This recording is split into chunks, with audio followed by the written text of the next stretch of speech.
मिरज शहरातील प्रभाग क्रमांक 6 मधील गोठण गल्ली येथे काँक्रिटीकरणाच्या रस्त्याचे काम सुरू करण्यापूर्वी काढण्यात आलेले पेविंग ब्लॉक ठेकेदाराने महापालिकेला न जमा करता राधाकृष्ण हॉलचे मालक मुन्ना भोज मुलानी यांना परस्पर विकल्याचा आरोप स्वाभिमानी आंबेडकरी समाजाचे नेते डॉक्टर महेश कुमार कांबळे यांनी केला आहे। त्यांनी याबाबत ठेकेदार आणि मुन्ना भोज मुलानी यांच्यावर तात्काळ गुन्हा दाखल करण्याची मागणी केली असून अन्यथा महापालिका मुख्यालयासमोर तीव्र आंदोलन छेडण्याचा इशारा दिला।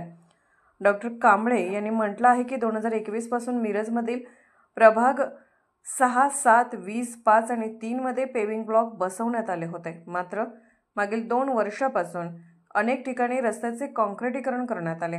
या प्रक्रियेत जुन्या पेविंग ब्लॉक्स काढले गेले, परंतु हे ब्लॉक्स महापालिकेकडे परत जमा झाले का याची चौकशी आणि ऑडिट करण्याची गरज त्यांनी व्यक्त केली आहे।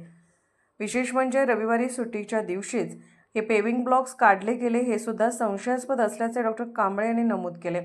त्यांनी आयुक्त श्री सत्यम गांधी यांना या प्रकरणाची सखोल चौकशी करण्याची मागणी करत स्पष्ट शब्दात सांगितले की संबंधित ठेकेदाराने काम सुरू करण्यापूर्वी मनपाच्या अभियंत्यांना पूर्वसूचना दिली होती का हे तपासणेही तितकेच गरजेचे आहे।